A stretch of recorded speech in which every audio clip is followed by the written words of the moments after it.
और अपन ये भी नहीं कि अपन कोई अलग से टॉपिक बीच में से उठा लें, बिल्कुल नहीं बेटा, बिल्कुल जीरो से अपन अनंत की ओर चलेंगे, जीरो से हीरो की ओर चलेंगे। समझ में आ रही है मेरी बात? अभी तक तो अपन पीछे पीछे चल रहे थे, ईसा पूर्व में ही चल रहे थे, अभी तो माइनस में थे अपन, अभी बिल्कुल शून्य पे आ गए अपन ने सामान्य जानकारी, इसका जो सामान्य परिचय था इसके ऊपर अपन ने अध्ययन कर लिया। और अब अपन आगे बात करेंगे। जैसे अपन ने बात की इतिहास के बारे में, तो अपन ने चर्चा की थी बेटा किसके बारे में? अपन ने पढ़ा था पाषाण काल। उसमें सिर्फ एक ही बात की थी अपन ने कि कोई लिखित एविडेंस मिला था अपने को? नहीं मिला। जो जो प्रमाण मिले अपने को, सबसे पहले आदि मानव के बारे में, हैंडेक्स के बारे में, बड़े आकार के औजार, फिर अपन ने पढ़ा छोटे आकार के औजार, कुत्ते को पालने की जानकारी, पशुओं को पालने की जानकारी, मांसाहारी मांसाहारी, फिर मांसाहारी प्लस शाकाहारी, यानी कैसे लोग हो गए थे? सर्वाहारी लोग हो गए। फिर मृद भांड भी पढ़े अपन ने, बैलगाड़ी के पहिए का आविष्कार पढ़ा। और उसके बाद यदि अपन बात करें, किसके बारे में अध्ययन किया था?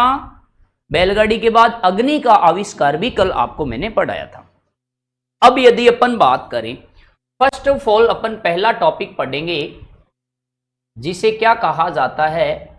तो जिसे कहा जाता है बेटा सिंधु सभ्यता। क्या कहते हैं अपन?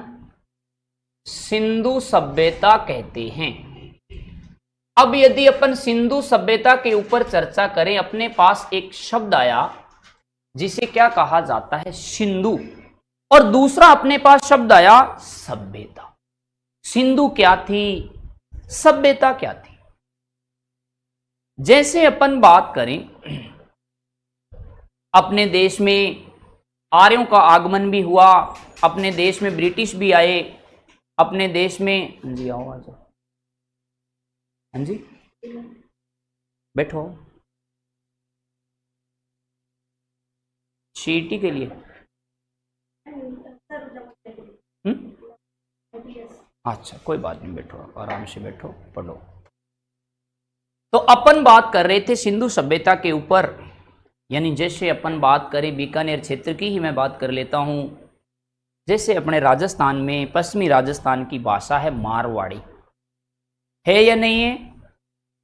और मारवाड़ी की एक उपबोली है जिसे कहा जाता है थली उपबोली। कहते हैं ना कई बार, जैसे ग्रामीण आदमी को कह दिया जाए कि तू यार थलिया है, वह आदमी थोड़ा सा क्रोधित हुई, उसको पता नहीं कि मेरे को थलिया क्यों कहा गया है। थलिया इसलिए कहा गया क्योंकि भाषा कौन सी है अपने इस क्षेत्र की?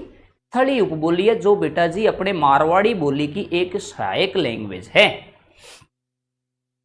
पढ़ाएंगे आपको कला संस्कृति में, जब सीईटी का पेपर दोगे आप, बिल्कुल सारी की सारी चीजें प्रैक्टिकली। पहले अपन इस इतिहास को पढ़ें जो अपना विषय चल रहा है। तो आपने देखा होगा नाम होता है एक सुनील। क्या नाम होता है? लेकिन बीकानेर का जो शब्द है क्या बोलते हैं? श को ह बोलते हैं। बोलते हैं नहीं बोलते? नाम होता है सुनील, बोले हुनिल, बोलते हैं नहीं बोलते? नाम होता है सुनीता, बोले हुनीता। शब्द होता है रे, बीकानेर क्षेत्र की बात कर रहा हूं मैं। शब्द होता है रे, ये बोलते हैं अड़े। यहां के लोगों की सामान्य भाषा एक और है, थली उपबोली की विशेषता की शब्द की पुनरावृत्ति करते हैं। जैसे एग्जाम्पल की बात करें, पहले तो रे को ड़े में कैसे तब्दील करते हैं। यह शब्द होता है कचौरी। क्या बोलते हो? क्या बोलते हो? कचौड़ी। ये आप नहीं बोलते, ये अपने उपबोली की विशेषता है। शब्द होता है कचहरी। क्या बोलते हो? कचहरी। एक बात तो ये विशेषता आई आपके पास कि से को है, रे को ड़े बोलते हैं। और अगली विशेषता मैंने एक बात बोली कि ये शब्दों की पुनरावृत्ति करते हैं, और शब्दों की जब पुनरावृत्ति की जाती है तो उसका अपभ्रंश रूप का प्रयोग करते हैं। अपभ्रंश का मतलब होता है उसका बिगड़ा हुआ, टूटा हुआ, बिखरा हुआ रूप।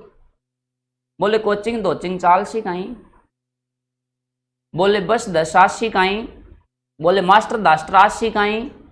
ऐसे तो नहीं बोलते कि मास्टर मास्टर आज सिखाई हैं। मास्टर दास्टर मतलब अपभ्रंश शब्द का प्रयोग करते हैं। ये अपने यहां के लोगों की स्थानीय विशेषता है। उसी प्रकार भारत में एक नदी बहती थी जिसका नाम था सिंधु नदी। क्या कहते हैं? सिंधु नदी। जब अपने भारत में बेटा विदेशी लोग आए, the very beautiful Hindu river, उन्होंने शे को क्या बोला? है बोला। क्या बोला? है बोला। और अपने देश का नाम भी क्या है? हिंदुस्तान। देश का नाम तो क्या होना चाहिए था? सिंधु नदी थी एक, और उसका प्रवाह क्षेत्र था अपने भारत में। क्या था बेटा? प्रवाह क्षेत्र था। और उन्होंने बोलना तो क्या था? सिंधुस्तान। वो सह बोलते तो उनके मुख से क्या निकलता? हाँ निकलता। वो क्या कहा उन्होंने? हिंदुस्तान का। क्या कहा? एक बात तो ये आपके समझ में आ गई। अब अपन ने पढ़ा था सिंधु सभ्यता। तो सिंधु सभ्यता कौन से काल की थी?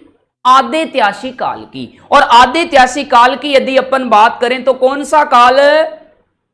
कब से कब तक? 2500 ईसा पूर्व से लेकर और 600 ईसा पूर्व। और उसमें अपन ने सिंधु सभ्यता का जो काल क्रम था वो कब से कब तक पढ़ लिया था? 2500 से लेकर 1500 ईसा पूर्व, यानी इसके मध्य कोई सभ्यता हुई और उसका विकास हुआ। सिंधु का मतलब बेटा कोई नदी बहती है, अपने आज भी वर्तमान में बहती है, उसकी सहायक नदियां भी है भारत में। उत्तरी भारत की यदि अपन बात करें, और प्राचीन में भी एक नदी बहती थी जिसका नाम था सिंधु।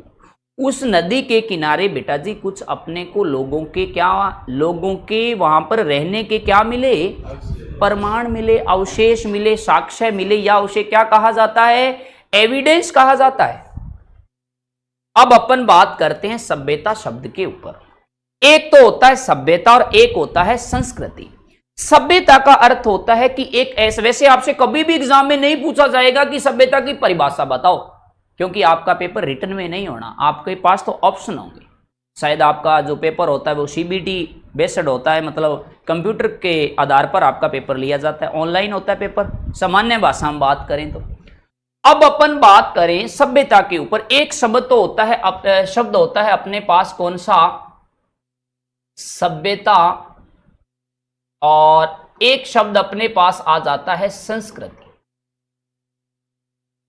क्या आ जाता है? सभ्यता। और दूसरा शब्द क्या आता है? संस्कृति।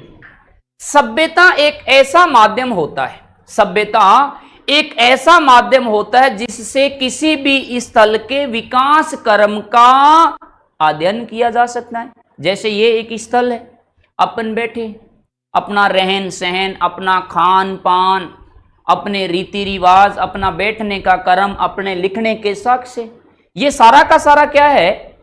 एक स्थल के विकास क्रम को तो दर्शाया जा रहा है। इसे कहा जाता है बेटा, मुंह में पेन मत डालो यार, इसे क्या कहा जाता है? सभ्यता कहा जाता है। क्या कहा जाता है? अब रही बात संस्कृति की। सर संस्कृति क्या होती है? ये तो अपन ने बात की कि किसी भी स्थल के विकास क्रम का जो अध्ययन किया जाता है, जो उस मतलब उस स्थल के विकास क्रम को जिस माध्यम से दर्शाया जाता है उसे अपन क्या कह देते हैं? सभ्यता। संस्कृति सर क्या होता है? पहले स्थल की बात हो रही थी, स्थल की जगह आ जाएगा मानव, कि किसी भी मानव के विकास क्रम के अध्ययन को जिस माध्यम से दर्शाया जाता है उसे अपन क्या कह देते हैं? संस्कृति कहते हैं।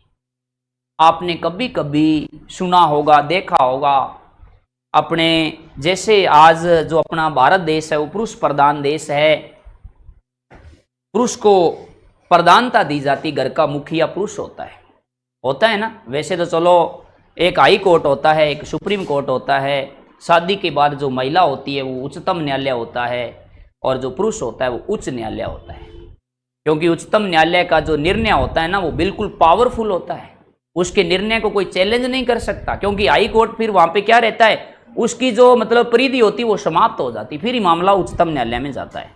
लेकिन फिर भी यदि अपन बात करें तो आज भी जो अपने घर का मुखिया होता है वो कौन होता है बेटा? पिता होता है। आपने कभी कभी देखा होगा कि किसी भी बहुमान बेटी का रिश्ता करने के लिए जाते हैं तो अपने घर वाले आकर अपने को एक ही बात बोलते हैं कि लड़का और लड़के का परिवार या लड़की और लड़की का परिवार बहुत सभ्य है, ऐसे बोलते हैं ना शब्द। उसके बाद अपन ने तो अपने उनसे पूछते कि सभ्यता की परिभाषा बताओ, डेफिनेशन ऑफ द सभ्यता, नहीं पूछते अपन। और नहीं अपने को घर वाले बताते कि सभ्यता अर्थ का या सभ्य शब्द का अर्थ क्या होता है, क्योंकि उन्होंने बता दिया सभ्य, अपन समझ गए कि हाँ मामला शेट है एकदम। अब जैसे अपन स्थल की बात करते हैं, अपन सभ्यता शब्द पर चर्चा करते हैं, अपन पढ़ रहे हैं, मैं आपको अध्ययन करवा रहा हूँ, मेरे हाथ में ये पाठ्य सामग्री है, अपन बोर्ड का प्रयोग भी कर रहे हैं, अपने पास इलेक्ट्रिसिटी भी है, कुछ आभूषण भी हैं, समझ में आ रही है बात। अब भगवान नहीं करे कोई ऐसी आपदा आ जाए, भूकंप आ जाए, भूस्खलन हो जाए और अपन सारे के सारे भूमि के अंदर और ए भीतर भवन से कसे अपने ऊपर, ये क्या बन जाए, टीला बन जाए। क्या बन जाएगा, टीला बन जाएगा। अब 1000 वर्ष बाद, 2000 वर्ष बाद यहां से कोई रेल लाइन गुजारी जाए, गुजर रही जाए, बिछाई जा रही थी, तो इस टीले की जैसे ही इसको हटाया जाए, जो मलबा है इस टीले को इधर उधर हटाया जाएगा, सबसे पहले इसका कंकाल तंत्र मिलेगा। भगवान नहीं करे ऐसा, एक एग्जाम्पल के रूप में कंकाल तंत्र मिला, इसका मिलर इक गेल इको भी बिल्को, इसका मिलर, फिर ये सारे एक एक करके सारे जितने भी अपन लोग हैं यहाँ पे सभी के फिर मेरा सभी का कंकाल तंत्र मिल गए। अब सबसे पहले क्या कहा जाएगा कि यहां पर प्राचीन काल में कुछ लोग रहते थे। क्यों कहा ऐसा, क्योंकि यहां से क्या मिले अपने को, कंकाल तंत्र मिले। अब एक मिलता तो अपन ऐसे कहते कि एक व्यक्ति का मिला, बहुत सारे मिले तो अपन ने क्या कह दिया कि एक साथ बहुत सारे अपने को कंकाल तंत्र मिल गए यहां से। फिर और इसको खोदा गया टीले को, यहां से आभूषण मिले, उस समय के लोग सोने का प्रयोग करते थे, लोहे का प्रयोग करते थे, तांबा मिला तो तांबे का प्रयोग करते थे, वहां के लोग इलेक्ट्रॉनिक उपकरणों से परिचित थे, वहां के लोगों की जो लेखन विधि थी वो बाएं से दाएं, बाएं से दाएं, बाएं से दाएं, बाएं से दाएं लिखी जाती थी, और उसको क्या कर सकते हैं अपन, आसान वे में पढ़ भी सकते हैं और अध्ययन भी कर सकते हैं, यही तो विशेषता है। फिर आएगा कि उस लोगों के रीति रिवाज, उस समय के लोग डिजिटल बोर्ड का प्रयोग करते थे, यही तो बेटा क्या पढ़ेंगे अपन। अब ये तो बात हो रही है वर्तमान की, इसी प्रकार अपन कब की बात पढ़ेंगे, तो सिंधु सभ्यता का जो काल क्रम है ये कब से कब तक बता। वैसे तो बेटा 5-7 इतिहासकार अलग अलग मत बताएंगे, अपन अलग अलग बात करेंगे कि अपने को ऑफिशियल क्या याद रखना है। ये काल क्रम आपको मैंने बताया था कि 2500 ईसा पूर्व से लेकर और 1500 ईसा पूर्व। अब इस बीच में कितने वर्ष आ गए अपने पास, 1000 वर्ष आ गया। कहने का मतलब जो सिंधु एक स्थल है वो बसा तो कब, 2500 ईसा पूर्व में तो बसा, और जब 1500 ईसा पूर्व आया उसका क्या हो गया, जैसे किसी की डेथ हो जाती है, किसी का जन्म हुआ 96 और किसी की मृत्यु होगी 2024 में, तो उनका जो छाया चित्र बनाया जाता है, जैसे कोई भी व्यक्ति हो उनके नीचे ये तारीख लिखी जाती है ना, इसका मान लो यहां पर लिख दिया अपन ने क्या कि कोई सिंधु सभ्यता नामक व्यक्ति था। समझ में आ रही है बात मेरी। यहां पर फिर अपन ने क्या लिख दिया कि इसका जन्म तो कब हुआ, 2500 ईसा पूर्व में, और इसका पतन कब हो गया, डेथ ऑफ द सिंधु सभ्यता, दैट्स ऑल।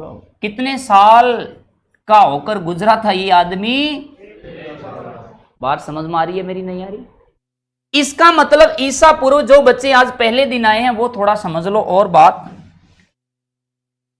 एक होता है बेटा जी ईसवी, वैसे पहले बता दिया मैंने लेकिन फिर दोबारा समझ लो आज की क्लास में। एक होता है ईसवी और एक होता है ईसा पूर्व। अब सर ईसा पूर्व का प्रारंभ कब हुआ था, तो इसका प्रारंभ कब हुआ था, इसका प्रारंभ होता है बेटा अज्ञात से, यानी इसका अपने को कोई भी पता नहीं है कि इसका जो प्रारंभ हुआ था ये कब हुआ था, और इसका प्रारंभ होता है अज्ञात से, और अज्ञात से यहां पर अपने को क्या मिलता है, शून्य। समझ में आ रही है बात। पहले अपने अज्ञात से 4000 पढ़ा, फिर 4000 से 2500 पढ़ा और 2500 से 600 ईसा पूर्व। तो ईसा मसीह का जिस दिन जन्म हुआ, birth of the Isa Masih है, यानी क्या कहा जाता है, सबसे बड़ा जो धर्म है वह क्या है, ईसाई धर्म। और ईसाई धर्म के जो प्रवर्तक हैं वे क्या कहलाते हैं, ईसा मसीह कहलाते हैं। ईसा मसीह का जिस दिन जन्म हुआ उस दिन तारीख क्या रखी गई, यानी ईसवी सन का उस दिन क्या माना जाता है, प्रारंभ माना जाता है। अब ये घटनाक्रम आ रही है अपने पास 2500 ईसा पूर्व से लेकर और 1500 ईसा पूर्व। इसका मतलब यह समझ सकते हैं अपन कि ये जो सिंधु सभ्यता थी यह ईसा मसीह के जन्म से 2500 साल पहले से लेकर 1500 साल तक, यानी उनके जन्म से कितने साल से कितने साल, 2500 साल से लेकर और 1500 साल तक इनका क्या हुआ था, इस सभ्यता का विकास और पतन हुआ था। विकास और क्या हुआ था बेटा, पतन हुआ। अब चलो आगे अपन बात करते हैं इसके बारे में। सबसे पहले अपन आज बात करेंगे, यानी सिंधु सभ्यता भी कहते हैं उसे अपन और क्या कहते हैं, सैंधव सभ्यता। तो आज अपन पढ़ते हैं इसकी सामान्य जानकारी कि सिंधु सभ्यता का सामान्य परिचय अपन पढ़ेंगे, इसके ऊपर चर्चा करते हैं। सबसे पहले अपने को कुछ तथ्यात्मक प्रश्नों पर बात करनी पड़ेगी कि 1826 ईस्वी की बात है। कब की बात है बेटा, 1826 ईस्वी की बात है। एक व्यक्ति मिलता है, सर चार्ल्स मेसन कहा जाता है। क्या कहते हैं उसे अपन, सर चार्ल्स मेसन कहा जाता है। इनके द्वारा सर्वप्रथम क्या दी गई, जानकारी दी गई। सर्वप्रथम क्या दी गई बेटा, जानकारी दी गई थी कि वास्तव में भारत को, क्योंकि प्राचीन भारत को सर्पों और सपेरों का देश कहा जाता था। एक तो सांप होते हैं और उनको पकड़ने वाले सपेरे, उनको पकड़ने वाले क्या कहलाते हैं। फिर भारत का एक ऐसा टाइम आया, ऐसा समय आया कि golden sparrow of the India, Bharat को सोने की चिड़िया कहा जाने लगा। और फिर भारत में अंग्रेज आए, ब्रिटिशर्स आए, उन्होंने क्या किया, भारत को भयंकर तरीके से बेटा लूटा। और फिर अपना जो भारत देश अंग्रेजों के गुलाम गया। अपन पढ़ेंगे, एक एक तथ्य के ऊपर बातचीत करेंगे। अपने देश के राष्ट्रपिता जिन्हें महात्मा गांधी जी कहा जाता है, और महात्मा गांधी की वो यात्रा, इंग्लैंड वाली, लंदन वाली, मैडम मेरी, सारी की सारी घटनाक्रम अपन सुभाष चंद्र बोस, चंद्रशेखर आज़ाद, जिसने कहा था मैं आज़ाद ही जन्मा हूँ, आज़ाद ही रहूँगा और आज़ाद ही था, आज़ाद ही रहूँगा और आज़ाद ही क्या करूँगा, मैं मरूँगा। उसने ऐसा कथन भी कहा था। फिर अपन बात करें शहीद भगत सिंह के बारे में, जिनके द्वारा इनकलाब जिंदाबाद का क्या दिया गया था, नारा दिया गया था। फिर ऐसे ऐसे क्रांतिकारी जिन्होंने कहा था कि तुम मुझे खून दो, मैं तुम्हें क्या दूंगा, आजादी दूंगा। ये भी अपन सारे के सारे तथ्य पढ़ेंगे। इसने जानकारी दे दी। फिर एक समय आया कि 1851 ईस्वी की बात है। कब की बात है बेटा, 1851 ईस्वी की बात है।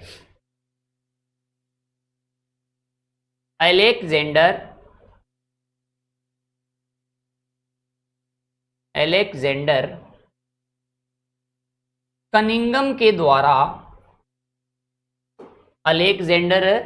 कनिंघम के द्वारा इसकी क्या की गई, जो जानकारी दी थी, इस बात की खोज की, उसने पुष्टि की कि जो चार्ल्स मेसन बता रहा है, क्या ये वास्तव में बात है, क्या यह वास्तव में बात है कि यहां भारत की भी कोई सभ्यता हो सकती है, यहां पर भी प्राचीन काल में कुछ लोग रहते थे। फिर आया बेटा जी 1853 ईस्वी समय आया, और इसी व्यक्ति के द्वारा, यानी किसके द्वारा, अलेक्जेंडर कनिंघम के द्वारा ही इसका सर्वप्रथम क्या जारी कर दिया गया, मानचित्र जारी कर दिया। क्या जारी कर दिया, मानचित्र जारी किया। अब मानचित्र जारी किया तो इसका बता दिया कि उत्तरी पॉइंट क्या था, दक्षिणी पॉइंट क्या था, पश्चिमी पॉइंट क्या था, पूर्वी पॉइंट का क्या था, या इस सभ्यता का जो विस्तार है वो कौन कौन से देशों में है। कितने देशों में है? 3 देशों में है। Number 1 Bharat, number 2 Pakistan, number 3 Afghanistan. ये सारी की सारी बिल्कुल मानचित्र के माध्यम से आपको एक एक चीज के बारे में मैं डिटेल बताऊंगा। अपन बात करें, एक घटनाक्रम हुआ भारत में, बहुत बड़ा बदलाव आया 1853 के अंदर ही। क्या बदलाव आया भारत में यदि अपन बात करें इसके ऊपर, तो भारत में नंबर 1 बदलाव क्या आया, 16 अप्रैल,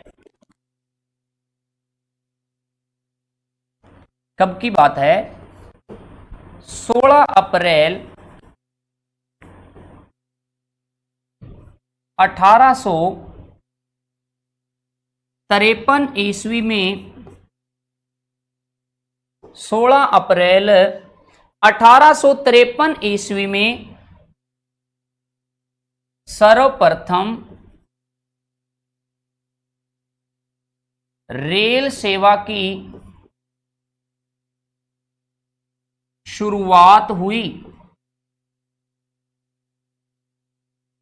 क्या की गई थी? रेल सेवा की शुरुआत हुई थी। सर रेल सेवा की शुरुआत हुई, ये कहां से कहां तक की गई थी? रेल सेवा की जो शुरुआत हुई तो ये की गई थी बेटा जी, रेल कहां से कहां पर चली थी अपने भारत में बात की जाए, ये रेल चलाई गई मुंबई से, यानी वर्तमान का वह मुंबई और प्राचीन का बंबई कहते हैं। मुंबई से लेकर और कहां से कहां तक, थाने के मध्य चलाई गई। टोटल कितने किलोमीटर, 32 या 33?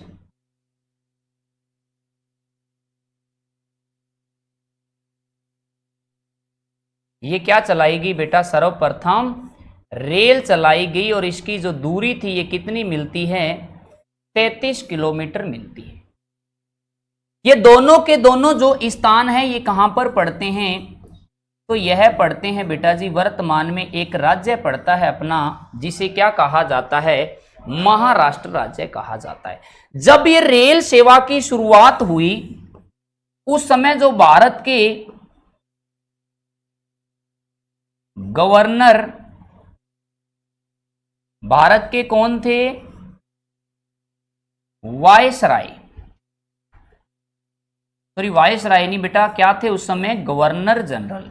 क्योंकि वायसराय का जो पद था भारत में 1857 के रेगुलेंट के बाद आया था। 1858 का जो अपने अधिनियम आया था उसके तहत फिर गवर्नर जनरल का जो पद था वो कौन से पद में तब्दील कर दिया गया था, वायसराय। और भारत का प्रथम वायसराय किसे बनाया गया था, तो बेटा लॉर्ड कैनिंग को बनाया गया था, जिसे क्या कहा जाता है, दयालु वायसराय भी कहा जाता है। अब भारत के उस समय गवर्नर जनरल की अपन बात करें, और गवर्नर जनरल का नाम मिलता है अपने को लॉर्ड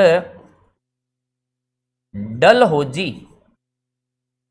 क्या कहा जाता है, लॉर्ड डलहौजी कहा जाता है। अब लॉर्ड डलहौजी को क्या कहते हैं, भारत, अपन बात करें दूसरे पॉइंट किस पर चर्चा करेंगे, भारत रेल के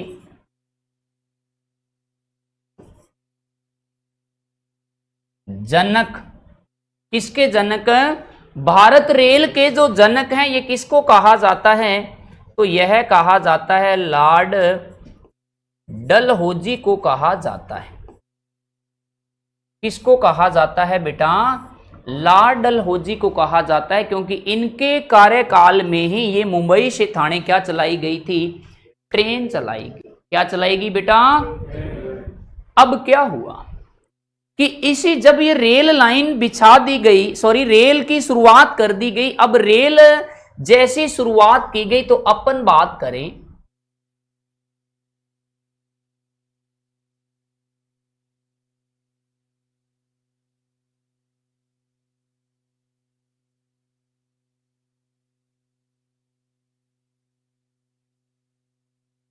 जिस प्रकार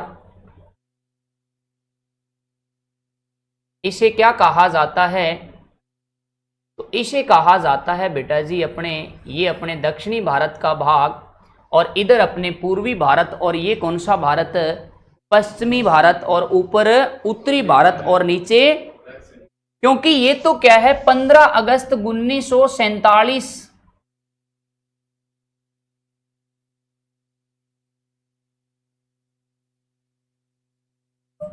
के समय, लेकिन उस समय जो पाकिस्तान और बांग्लादेश थे, क्योंकि बांग्लादेश तो बाद में डिवाइड हुआ था, अपने भारत से अलग हुआ था, और अपन बात करें जो पाकिस्तान था यह भी किसका भाग था उस समय, भारत का ही भाग था। 1856 ईस्वी में क्या किया जा रहा था, यानी 1856 की बात है।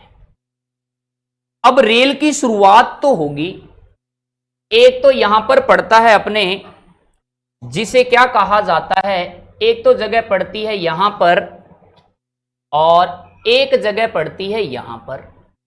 ये बेटा जी पूरा का पूरा इधर जो भाग आता है इसे क्या कहा जाता है, पाकिस्तान कहा जाता है।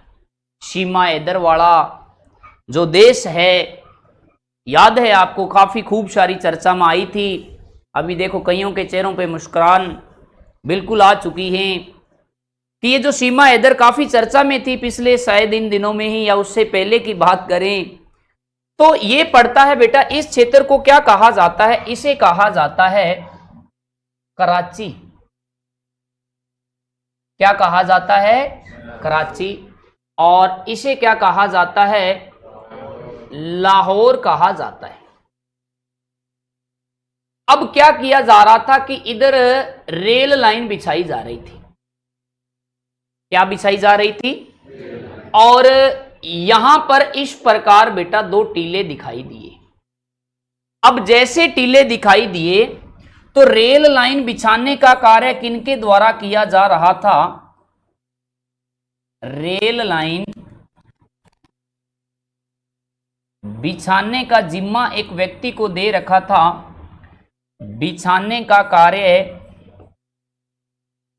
दो व्यक्ति मिलते हैं, एक का तो नाम मिलता है रॉबर्ट बर्टन और दूसरे का नाम क्या मिलता है अपने को, विलियम बर्टन कहा जाता है। एक का तो नाम क्या मिलता है, रॉबर्ट बर्टन कहा जाता है, और दूसरे का नाम क्या कहा जाता है, विलियम बर्टन। इन दोनों व्यक्तियों के द्वारा क्या किया जा रहा था, रेल लाइन बिछवाने का कार्य किया जा रहा था। अब जैसे अपन बात करें, कभी कभी आपने देखा होगा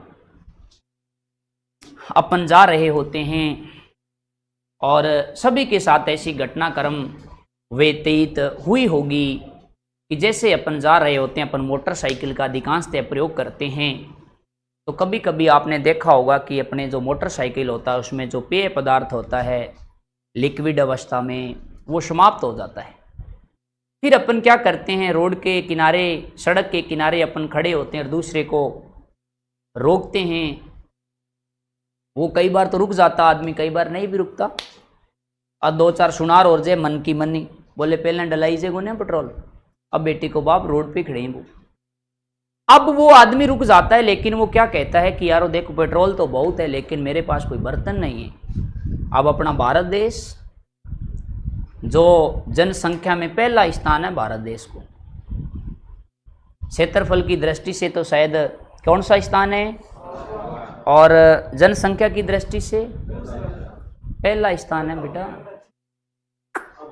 अब कोरोना के दौरान परिणाम आए, भारत पहले स्थान पर आ गया। कैसे आया, क्योंकि कोरोना के दौरान जैसे लॉकडाउन लगा तो सोचा गया था कि कुछ जनसंख्या में कमी होगी, लेकिन जैसे बेटा क्या हुआ कि लोग जो अपने भारत देश के नागरिक, खाली दिमाग शैतान का घर, और तो कोई उद्योग धंधे चल नहीं रहे थे, लेकिन इन्होंने क्या कर लिया कि परिणाम स्वरूप जनसंख्या में वृद्धि कर दी। खूब मेहनत की फ्री टाइम, और उस समय उसका परिणाम आया अब देखने को कि अपने जो भारत देश को है वो जनसंख्या की दृष्टि से प्रथम स्थान होने का सौभाग्य मिल चुका है।